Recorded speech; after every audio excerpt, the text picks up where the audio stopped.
Jordan play? He's played a lot of great games for us. So if it's not the best, it's definitely one of the few best, because he was great at both ends. His defense was excellent. I thought he was patient offensively. Got us into our offense well. He just set the tone. He just carried us. Is Draymond Green 3 consecutive threes exactly how you threw up the start of this game? You know it.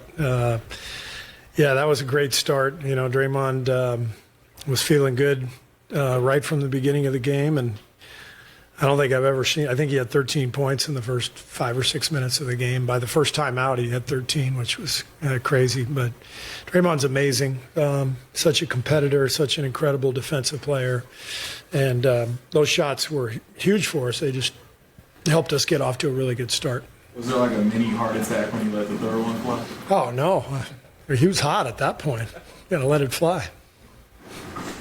I don't need to remind you of your road record or anything like that, but I think this was 5 straight road losses heading into today. Did today feel like a must-win, kind of, just because of Steph not, Andrew still being out, and just everything else to try to help? I don't like the term must-win until you have 3 losses in a playoff series. Then that's what a must-win is. Where we are right now, we're climbing out of an early season struggle. We've gotten better over recent weeks. We just haven't been able to capitalize on the road. But tonight was a great effort, and as I said before the game, I really like this team. I think we have a chance to be really good. And the fact that we're having to climb out of the hole and find ourselves, figure out our identity, guys are having to find roles, that's actually really rewarding. Sometimes these are the best kind of seasons where you got to figure it out collectively, and the guys have such a great attitude, such a great approach, and they're fighting, and it's nice to be rewarded. Was there anything that jumped out to you? Obviously, you guys shot the 3 ball incredibly well in this game, but in terms of the slips that you guys got and all the stuff going to the rim, was there anything in particular where you thought just like pacing or like something that you guys were doing that allowed you to hammer that stuff that would just completely unwind that rapid? No, I think anytime you're making threes like we were tonight, it opens up the game, and the defense has to come out. We had a slip, I think, for JaMychal. As I think Koloko jumped out to guard Clay on a pin in the corner, and so guys make a few threes, it changes the game, and the defense has to respond to that, and they're more vulnerable to slips and back cuts and stuff. Go ahead. Did that shift in the defense kind of benefit JaMychal Green the most? I'm sorry? Did that kind of shift in the defense, them having to extend out, further, kind of, help JaMychal Green the most? Yeah, Toronto switches everything, and so one of the thoughts going into the game was that JaMychal could play a big role because of his ability to stretch the floor as a big. Starting Draymond and Loon together, you don't have ideal spacing. So for Draymond to go out there and knock down 3 threes, and then JaMychal to come in, make a couple more, getting 5 threes from our big guys, it was a game changer. Steve, you mentioned earlier how your own team is trying to kind of figure out their roles and identity and all that, and the Raptors are kind of in a similar spot. They're on a 5-game losing streak.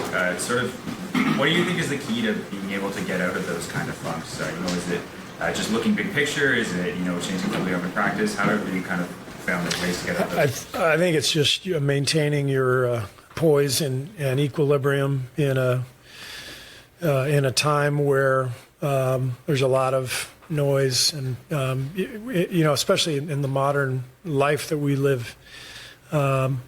If in the NBA, if you're struggling, you're going to take a lot of criticism and a lot of heat. What I like about our team, one of the reasons I really like this group, is that we've taken plenty of heat, but our approach and our attitude has been great. Yesterday's practice was fantastic. Had a great film session. Guys were upbeat. We practiced. Guys are laughing. They're enjoying the process. They're enjoying the work, enjoying each other.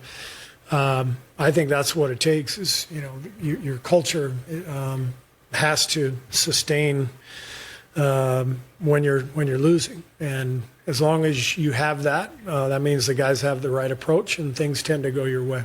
And, go ahead. I'll go.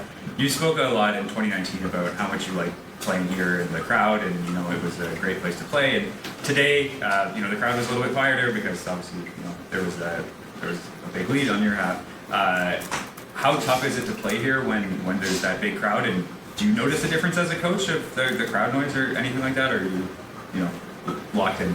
I think that the way that I always feel coming in here is that people love basketball. And there's a buzz in the crowd before the game even starts. And there's a handful of arenas that really stand out in that regard, where you can feel the juice, the energy before the game from the fans. And on top of that, it's a great building, it's a great venue. So I always just enjoy coming in here and experiencing the game and the crowd. Coach, my question is not related with the game, if you allow me. Clay Thompson said 2 months ago that the Barca of Guardiola was inspiring for you, for your success in the last years. My question is, the team today is in reconstruction, Barca, but my question is keep being inspiring for you, the Barca. Is keep things what? No, if the game style of Barca keeps being inspiring for your game style, for your philosophy. I'm sorry. FC Barcelona, are they inspiring to your philosophy? Oh, FC Barcelona, yeah. Years ago, I showed our guys some highlights of tiki-taka football. And the importance of possession and making simple plays, but controlling the ball, and so I just think there are a lot of parallels to between football and basketball, soccer for Americans, but I think as a coach it's kind of fun to give guys metaphors and highlights of other sports, and they tend to listen more. They get their fill of basketball every day. So I think the guys liked it. Clay brought it up. You said early in the season, and it's the way that we believe in playing. We had 31 assists tonight. The ball moves. When the ball moves, everyone's engaged. Everyone plays better defense. They run harder, and so that's my feeling. Steve, you talked before the game about how you guys sort of had issues to fix with or without Steph in the lineup, but this was your first win without him this season. Is there any kind of sort of monkey off your back? I know it's only 5 games, but to get a win without him, does that matter? I look at it more like this is the blueprint. Now we're not going to be able to get 43 points from Jordan every night. He was spectacular, but the way we played was how we've got to play. Defend with a purpose.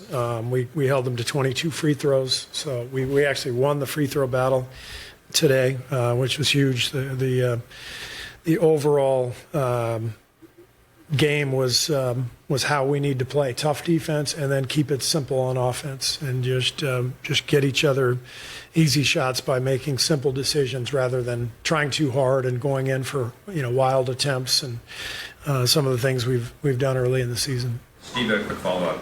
What other sports have you shown your team in the past? Showed them tennis. I think one of the things about tennis is that you can tell, if you watch tennis, you can tell who has control of the point by the depth of the player. So if a guy is 10 feet behind the baseline and the other guy's right on his baseline, who's controlling the point.